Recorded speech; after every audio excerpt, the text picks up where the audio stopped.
Vamos orar pela situação geral que está acontecendo no mundo, né? Nós vimos, na verdade, sexta ou quinta, acho que foi na sexta-feira, a situação dos Estados Unidos com o Irã, e nós precisamos orar por nossa casa, por nossa família, orar pela nação americana, orar por Israel, orar até pelos iranianos que não conheceram Jesus ainda, que sofrem debaixo de um regime ditatorial desde anos.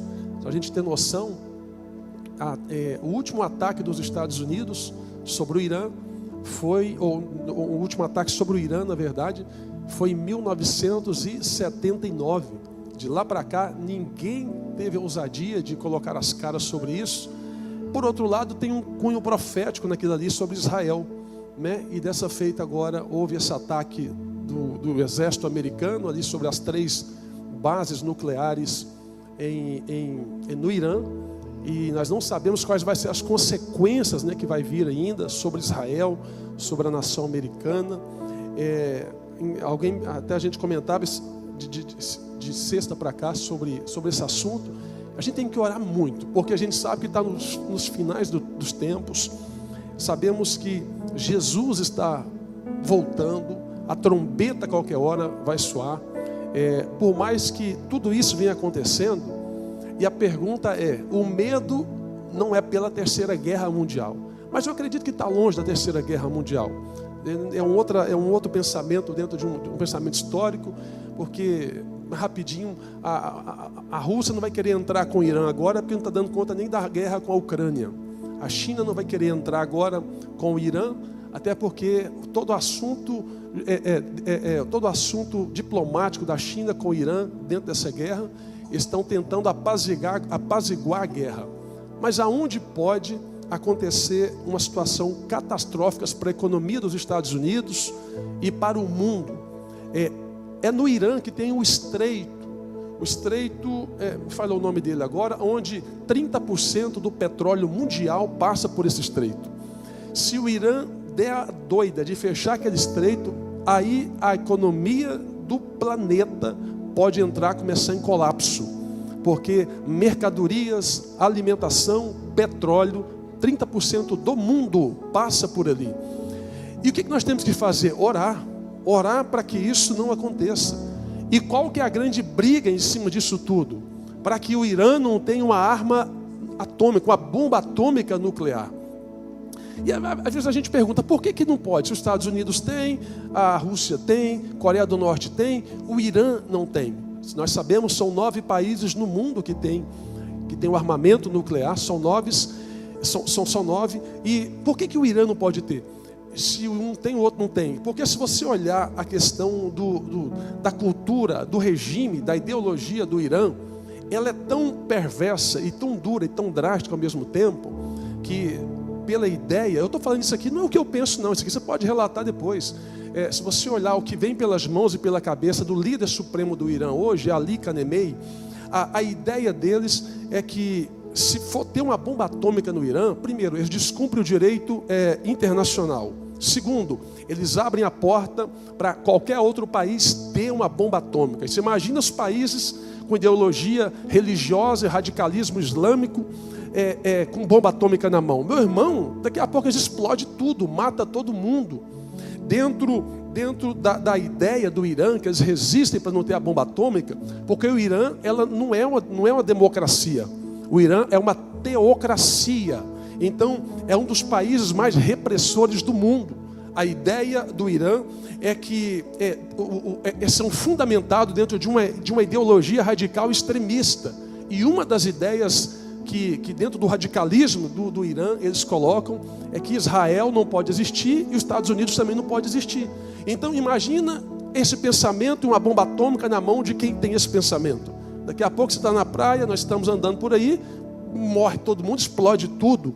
Então nós cremos que Deus está no controle de todas as coisas. E o que a igreja tem que fazer agora? Tem que orar. Nós precisamos levantar clamor.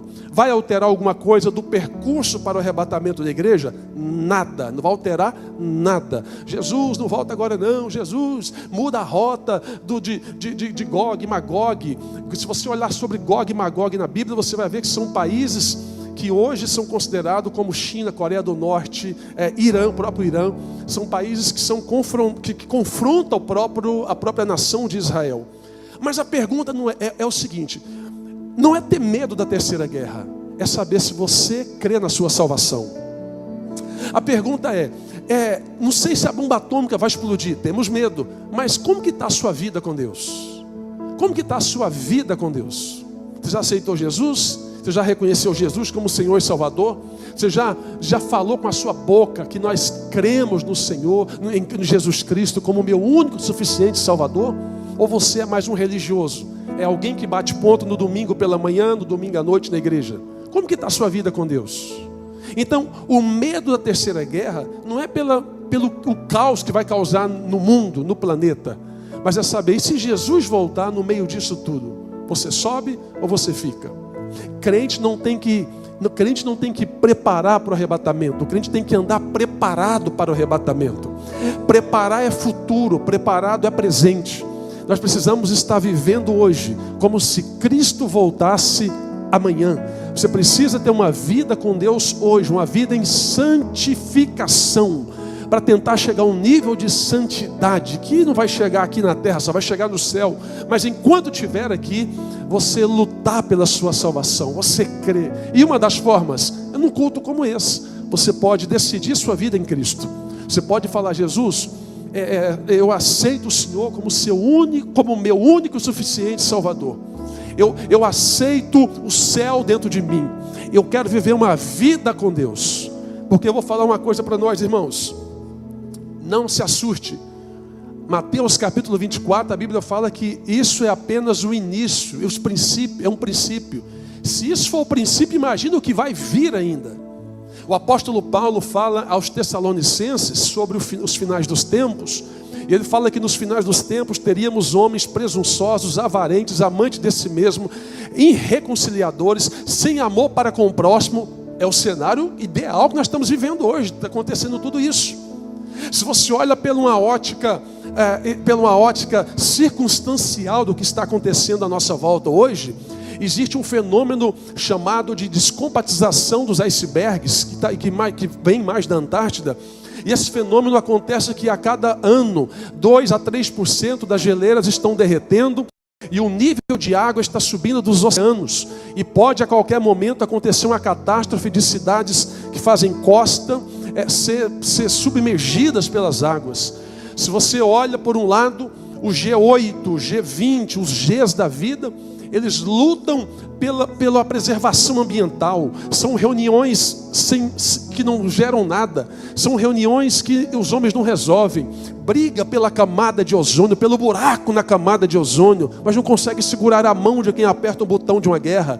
Eles brigam para não soltar fumaça, porque os carros estão soltando, a fumaça dos carros estão arrebentando com a atmosfera, mas não adianta, gente. O que está predito para acontecer, não tem homem que vai alterar. Faz tudo parte do plano da vinda de Jesus. E uma coisa eu digo mais forte para nós, eu sei que você acredita nisso. Se você crê que Jesus vai voltar, amém. Se você não crê que Jesus vai voltar, Ele vai voltar do mesmo jeito.